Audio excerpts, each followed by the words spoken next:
Corona काल में payroll के बावजूद यूपी की जेलों से नहीं निकलना चाह रहे हैं कैदी। 9 जेलों के 23 कैदियों ने जेल से निकलने से किया इनकार। यूपी के डीजी जेल आनंद कुमार ने बातचीत में बताया कि जिन कैदियों ने पैरोल पर रिहा होने से इनकार किया है वो जेल में ज़्यादा सुरक्षित और स्वस्थ महसूस करते हैं और जेल में रहकर सज़ा पूरी करना चाहते हैं कैदियों ने जेल प्रशासन को लिखकर दिया है कि नहीं चाहते हैं पैरोल पर रिहाई। डीजी जेल ने बताया कि यूपी जेलों में 45 साल से ऊपर के 92% बंदियों को कोरोना वैक्सीन की पहली डोज मिल चुकी है। 45 साल के ऊपर 50% कैदियों को मिल चुकी है दोनों डोज। डीजी जेल ने बताया कि चित्रकूट जेल कांड में जुडिशियल इंक्वायरी चल रही है, लेकिन इस घटना से सबक लेकर यूपी की सभी जेलों का सिक्योरिटी ऑडिट कराया जा रहा है। वहीं मुख्तार अंसारी को जेल में मिल रही सुविधाओं पर कहा कि कोर्ट डॉक्टर्स के निर्देश पर और जेल मैनुअल के मुताबिक ही मुख्तार अंसारी को सुविधा दी जा रही है। कितने समय से डासना जेल में बंद हैं और आप और किन धाराओं में बंद हुए थे? मैं मौजूदा 8 महीने से बंद हूँ यहाँ पे जी। और 420 में सजा में हूँ जी। और कोई सरकार आपको अंतरिम बेल दे रही है, छोड़ने की बात लगातार कर रही है, तो उस बीच अपने घर क्यों नहीं जाना चाहते आप? वर्तमान परिस्थिति को देखते हुए मैंने ये पाया कि बाहर जाना ज़्यादा खतरनाक है यहाँ रहने। यहाँ पे रहना ज़्यादा सेफ है जी। और किसी भी तरह की समस्या यहाँ नहीं ऐसी होती। प्रॉपर सैनिटाइजेशन हो रहा है time to time, medicine properly available है, 24 आवर्स OPD अवेलेबल है, डॉक्टर्स अवेलेबल है। इस तरह की ऐसी समस्या मुझे यहाँ महसूस नहीं कि मुझे घर जाने की इच्छा है, तो मैं अपना समय पूरा करने के बाद ही घर जाने में सुरक्षित महसूस करता हूँ। तो परिजनों को तो कुछ अलग एहसास हुआ होगा कि भाई आप जहाँ आपकी जमानत हो रही है, आप बाहर खुली हवा में सांस लेंगे, फिलहाल आपने मना कर दिया है। नहीं, फैमिली भी इस चीज़ को सपोर्ट करती है कि बाहर जाना थोड़ा ज़्यादा रिस्की रहा बजाय यहाँ रहना सेफ है, इसलिए उन्होंने भी सपोर्ट किया इस चीज़ को और बोला कि ठीक है आपका डिसीजन ठीक है और मैं जेल प्रशासन से कैसे इंतजाम हैं, किस तरीके से आप लोग को सुविधा दे रहे हैं?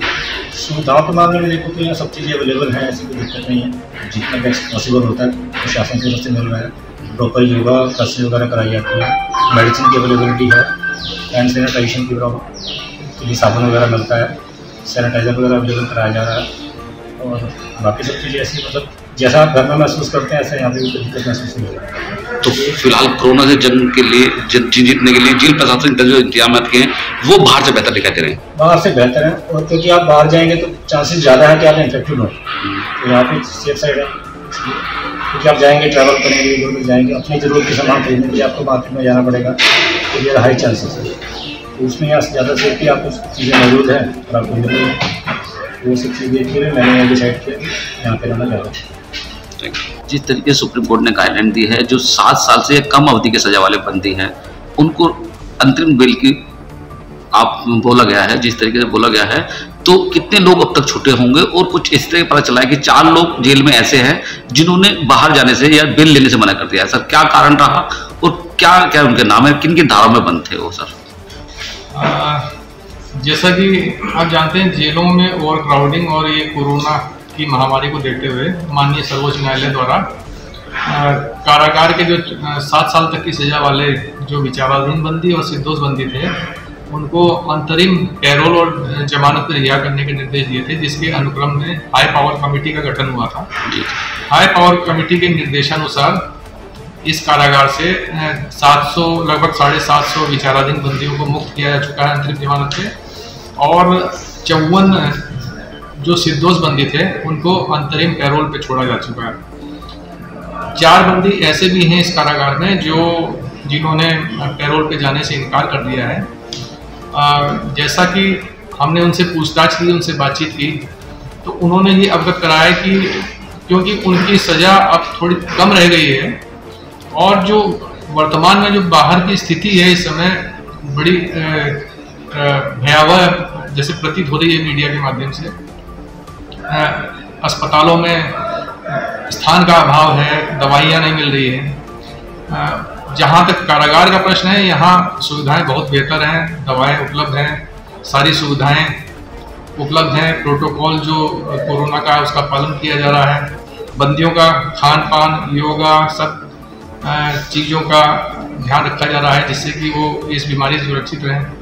तो संभवतः उनके मन में एक ये सेंस ऑफ सिक्योरिटी के अंतर्गत भी उनको ये लगा कि कोरोना काल जो है वो अभी यहाँ सुरक्षित रहें वो, और फिर यहाँ से रिहा होकर अपने परिवार में जाके अपना शेष जीवन यापन करें। तो 4 बंदी हैं हमारे पास ऐसे। तो सर उनको क्या क्या किस तरह की सुविधाएं मिली है? जो जेल में उन्होंने रहने के लिए बोला है और बाहर जाने के लिए मना कर दिया है, यानी कि कहीं ना कहीं उनको जेल में कुछ अच्छी चीज लग रही है, या आप लोगों का जो प्रयास है वो सराहनीय, या कोरोना से आप लोग जो लगातार लड़ रहे हैं? हमको खुद इस बात की काफ़ी संतुष्टि हुई कि बंदी हमारे ऐसा सोच रहे हैं हम लोगों के बारे में। हम लोग अपना पूरा प्रयास कर रहे हैं, जैसे कि समय समय पर शासन और मुख्यालय से निर्देश प्राप्त होते हैं, हम उसका अक्षरशः पालन कर रहे हैं। बंदियों को कोरोना से बचाने के लिए पूरा ख्याल रखा जा रहा है, पूरी सावधानियां बरती जा रही हैं। और जैसे कि जितने भी पद्धति हैं जिनसे बंदी सुरक्षित रह सकते हैं, जैसे कि योगा इनको कराया जा रहा है, इनको आयुर्वेदिक पद्धति के हिसाब से इनको काढ़ा रोज दिया जा रहा है, इनको अभी विगत कुछ दिनों पहले होम्योपैथिक दवा आर्सेनिक एल्बम सब पूरी जेल को खिलाई गई। इसके अलावा अभी आइवरमेक्टिन का 2-3 दिन से कोर्स चल रहा है, और गर्म पानी और सब मास्क वगैरह सब चीज़ें इनको उपलब्ध कराई जा रही हैं। तो और दवाएं OPD 24 घंटे चल रही है, जब जिस बंदी को दवा की आवश्यकता है या मॉनिटरिंग में जो ऐसा लगता है तो उसका विशेष ध्यान रखा जा रहा है। एक आइसोलेशन सेल हमने अलग से बना रखा है कारागार में। मास्क के संबंध में आप जान ही रहे हैं कि हम लोगों ने, तो क्या लगता है उनको बाहर सुरक्षा में नहीं रहेंगे, यहाँ वो सावधानी के साथ रहने? उनको सुरक्षा की भावना तो संभव थी ही। सुरक्षा वहाँ इस समय इस संकट की घड़ी में उनको ये एहसास हो रहा था कि वो कारागार में ज़्यादा सुरक्षित है।